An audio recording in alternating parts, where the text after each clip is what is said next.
The wind is the first thing you notice. Not the kind that brushes your coat collar on a crisp autumn walk, but the kind that moans like a sleep-deprived cello, dragging across the endless ice sheet of Antarctica in long, melancholic sighs. You feel it skim the edge of your wool hat, slip under the fold of your scarf, and remind you, politely but firmly, that warmth is a luxury, not a given. The sun hangs low in the sky, a frozen yoke behind a veil of gray cloud, pretending to rise but never quite committing. You squint at it, but it doesn't blink back. You are standing, well, wobbling, on the deck of a ship called Quest, which is, ironically, not particularly well-suited for quests. It's 1921, and you just sailed out of South Georgia Island with the famous Ernest Shackleton, who somehow convinced a handful of men to go back to Antarctica even though. And let's be honest here, the last trip ended with crushed ships, months on drifting ice, and not a single sighting of a decent cup of tea. But hey, who's counting? Below deck, it smells like damp wool, pickled onions, and regret. You're wearing 3 pairs of socks, 2 of which don't belong to you. They're too tight. The third has a hole the size of your sense of direction. You shift your weight and listen to the creak of the planks beneath your boots. The ship groans, but not in pain, more like a disapproving ant forced to host another holiday dinner.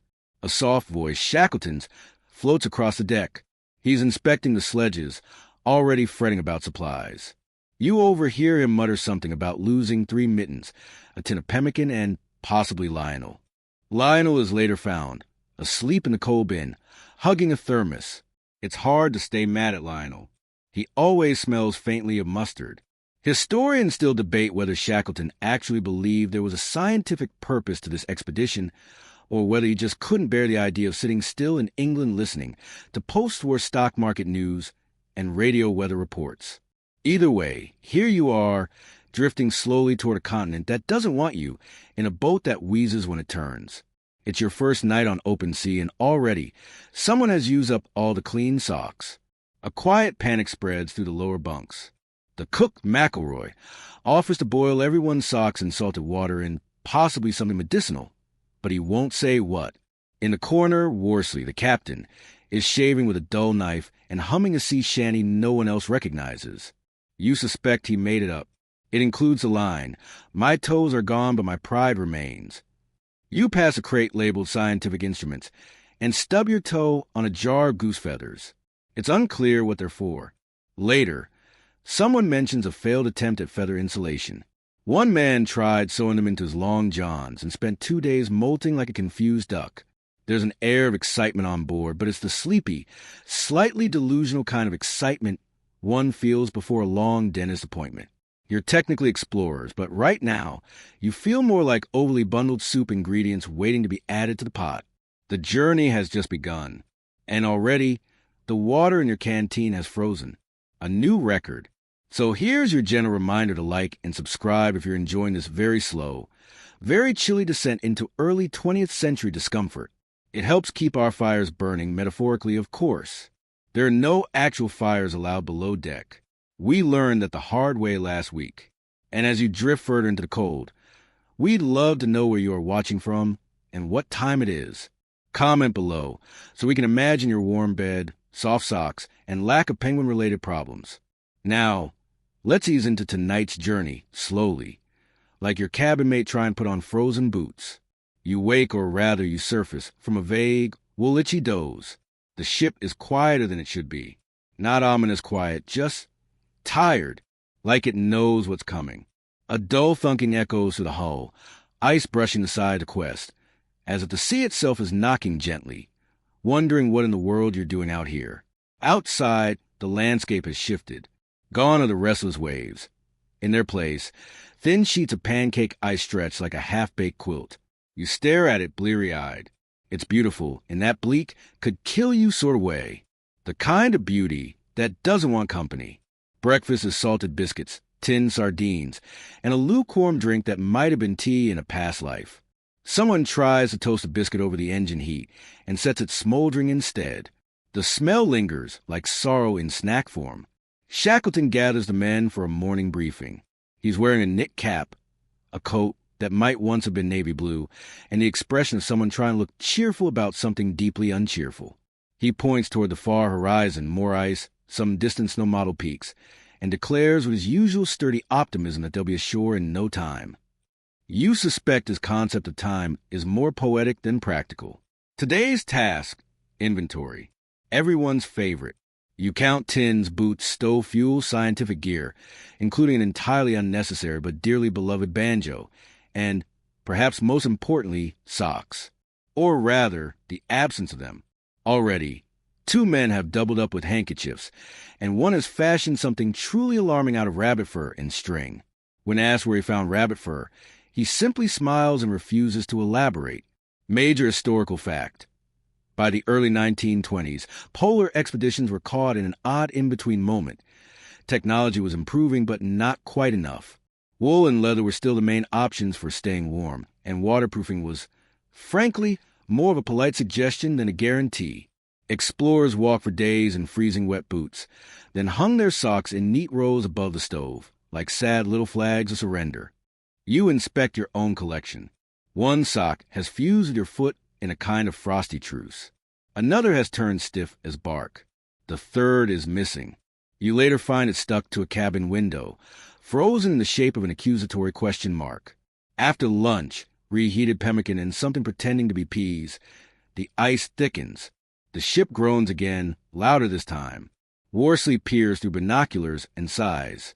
She's a stubborn one, he mutters, not about the ice, but about Quest herself, who refuses to steer properly when cold, which is unfortunate because she is now always cold. As evening dims the sky into a soft, pearly gray, you take a slow walk around the deck. You pass the tethered sled dogs, already restless. One of them, a grumpy-looking beast named Socks, irony never rests, glares at your feet. You wonder if he knows. The air is so dry it bites. Your breath floats like ghost steam.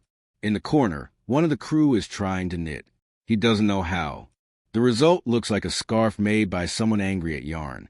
Still, there's something comforting in the attempt. Everyone is quietly doing their part to hold off the cold, even if the cold is winning. Obscure cultural tidbit. One member of the crew has brought a harmonica tuned to an Icelandic folk scale. No one knows how to play it properly, but every now and then you hear a faint, warbling tune drifting up from below deck. It's haunting, not in a ghostly way, but in a what is that sound way. Historians still debate whether the harmonica made morale better or significantly worse.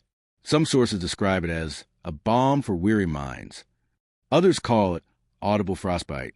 You crawl into your bunk that night swaddled in sweaters, reindeer hides, and existential doubt. Somewhere, someone is snoring in Morse code.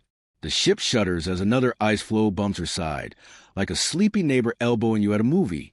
Outside, the wind rises again, stretching itself across the endless white. And once again, your socks, what remains of them, are damp. Of course they are. You close your eyes. Tomorrow you might see land. Or at least more not land. Either way, you'll still be cold. You wake to the sound of boots thudding overhead, the soft creak of the ship leaning into the ice like an old man getting out of bed. For a moment, it's easy to forget where you are. Then your foot touches the floor, stone-cold, sockless, and reality reintroduces itself with the warmth and subtlety of a slap from a snowman.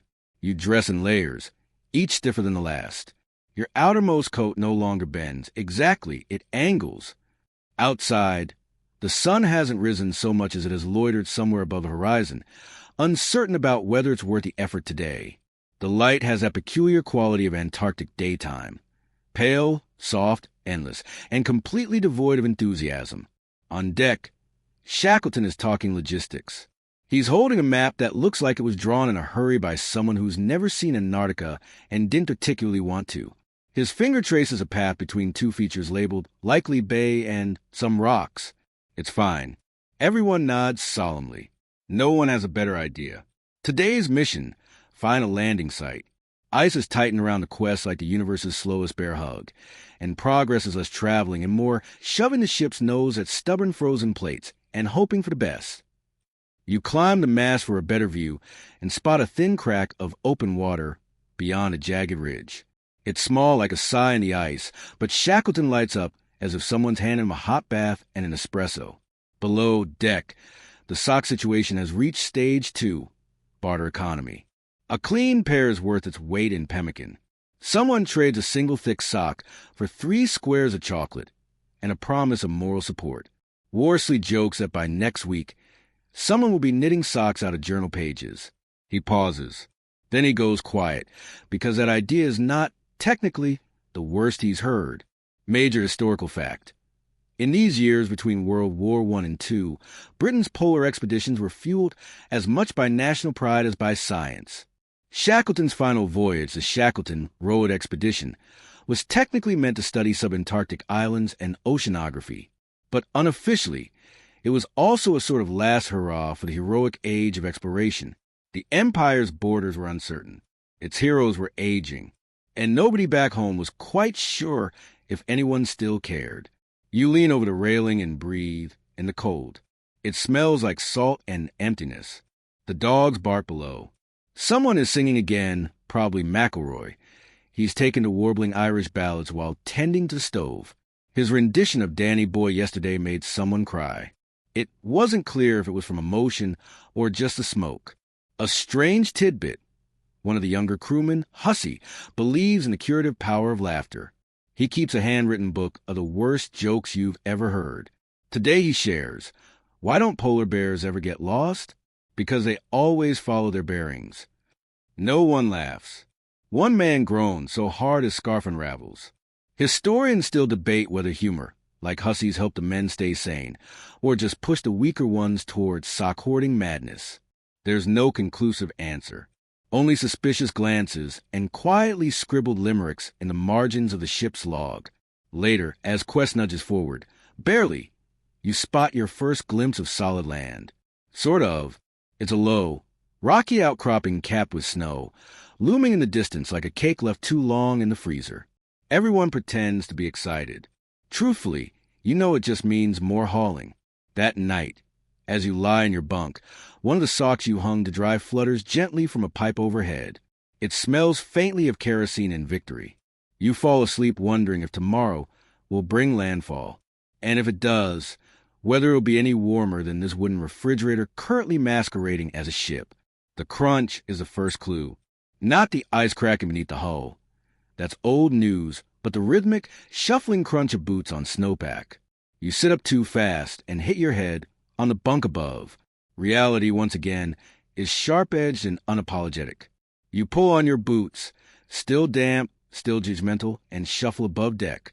The Quest is anchored in a narrow inlet, a frozen half-hug of rock and snow, unofficially christened Possession Bay, probably by the men. It's the closest thing to a landing site you've seen in days, and nobody's willing to argue with success. Shackleton stands near the prow, staring at the land like at an old friend he's not sure he still owes money to. Behind him, sledges are being offloaded. Dogs bark. Snow squeaks underfoot. There's a flurry of movement. And then your first step on Antarctic land. It feels crunchy, but also a little like stepping into a very large, very indifferent freezer. The expedition's goal today: set up a temporary camp, scout the area, and try not to lose anyone, especially Lionel, who is once again suspiciously missing. He later reappears behind a snowdrift, holding what appears to be a frozen sandwich. Where he got it, no one knows. He claims the wind gave it to him. You and a few others begin hauling supply crates over uneven ground. One cracks open to reveal, miraculously, 4 pristine pairs of wool socks. A cheer goes up. These are carefully divided among the coldest toes, with an impromptu ceremony involving a harmonica solo and 2 half-hearted haikus. Shackleton, amused but non-committal, mutters, "We're not savages," and proceeds to wear mismatched gloves for the rest of the day. Major historical fact. Shackleton never made it much further than this. On January 5, 1922, after days of worsening health, he died of a heart attack aboard Quest in South Georgia. He was 47. His men offered to return his body to England, but his widow insisted he be buried on the island he loved. He remains there still, in Grytviken, under a simple headstone. The expedition carried on without him, but his absence was palpable. You sit for a moment on a rocky ledge, breathing in the icy air. Around you, the camp takes shape. A canvas tent flaps limply in the wind. The cook sets up a stove with practiced futility. Someone is arguing with a dog over a boot. Obscure cultural tidbit. The men keep warm not just by layering, but by something they call cheering rounds, a sort of morale circle where everyone shares a highlight of their day, however minor. Today's winner. I saw a bird that didn't look like it hated me. Runner-up. No frostbite. Yet. Historians still debate whether these morale exercises were genuinely helpful or just elaborate ways to pretend everyone wasn't constantly cold, damp, and contemplating sock theft. Night falls slowly here, if it falls at all. The sky dims to a kind of blue that feels like a whisper. The snow glows underfoot. You crawl into your tent and adjust your layers. One of your new socks is already damp. The other is missing. You lie down anyway, staring up to the canvas roof at a sky you can't see. The wind picks up, and the harmonica, somewhere nearby, begins again. You wake with your face pressed against something cold, flat, and mildly damp. Probably your canteen, possibly your hope. Either way, it's not what you call uplifting. The canvas above your head has gathered a fine sheen of frost, which you knock loose with your forehead by accident. It sprinkles down your collar with a chill worthy of an ex's last words. Outside, camp is already moving. Men in stiff coats and stiffer expressions are busy rearranging crates, testing snow density, and, in the case of Hussey, composing a waltz for harmonica and shovel. You're not sure who encouraged this collaboration. Probably no one. Breakfast is powdered milk, stale biscuits, and something Shackleton optimistically labeled nutritional porridge. You're fairly certain it's mostly oats and existential dread.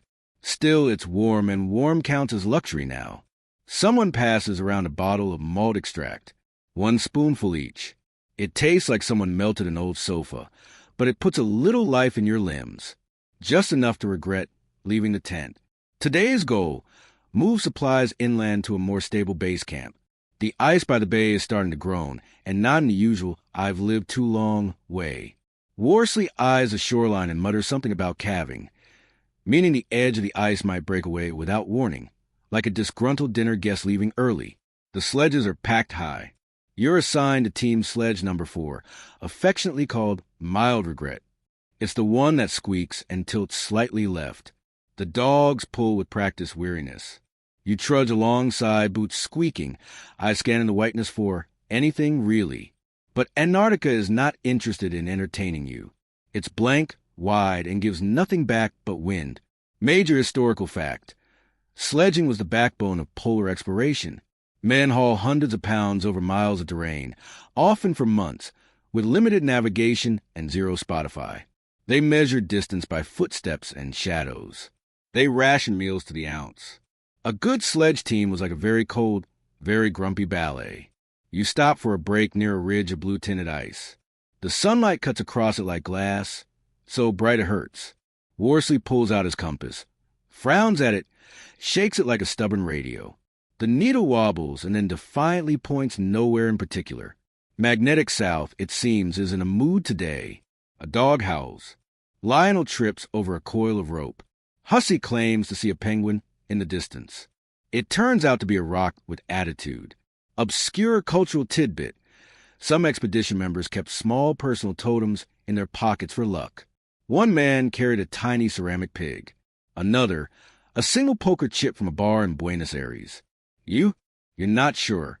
You think your lucky item might be your last remaining dry sock, which is at the moment inside your coat for safekeeping. Your chest smells faintly of damp wool and quiet desperation. Historians still debate whether Shackleton planned to cross the Antarctic continent on this expedition, or merely flirt with the idea. His journals are ambiguous, filled with phrases like bold aims and weather depending. He might have meant to try. Or maybe he just liked having the option. As the wind picks up, the team turns back toward camp. Sledges lighter, spirits slightly heavier. Your feet throb in their wool prisons. One of the dogs has stolen someone's glove. No one seems to care. Dinner is a stew of uncertain origin. No one asks questions. Someone cheers for warmth in a bowl, and everyone clinks spoons. The harmonica makes another appearance, playing something that vaguely resembles My Bonnie Lies Over the Ocean. If the ocean were full of static and melancholy, you crawl into your tent, feeling more like laundry than person. Outside, the wind sighs again. You hope tomorrow is warmer, or at least slightly less sock-oriented.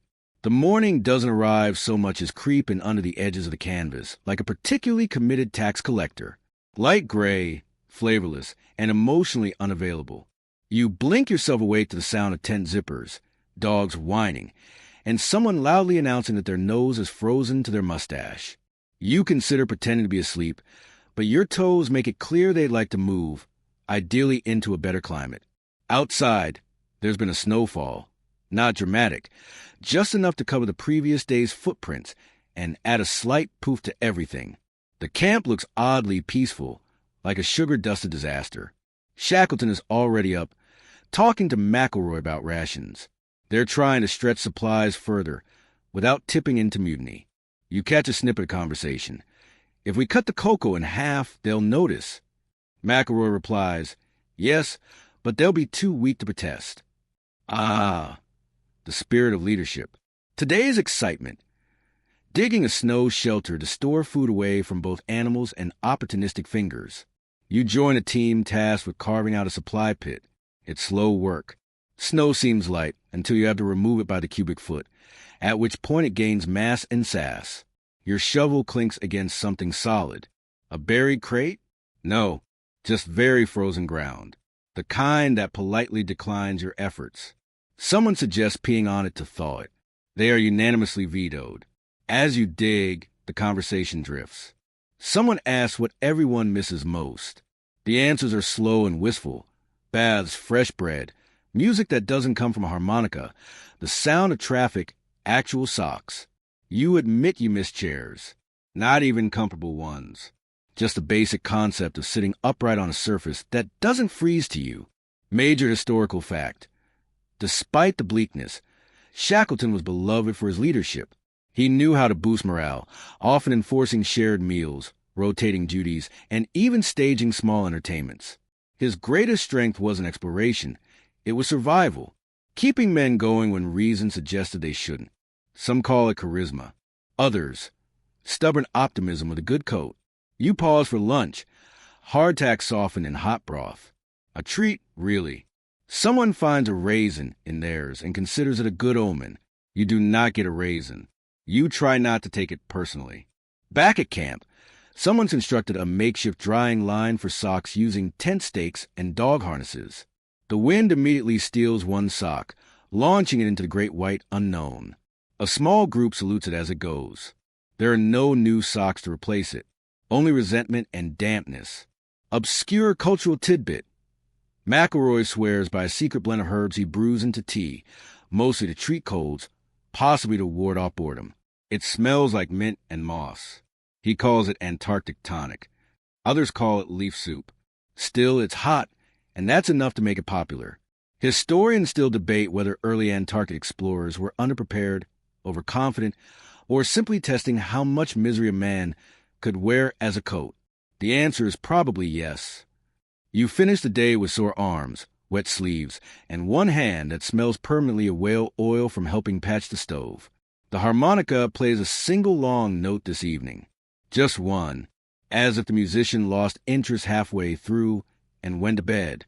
You stare at the ceiling of your tent. A droplet of condensed breath forms, wobbles, and falls onto your nose.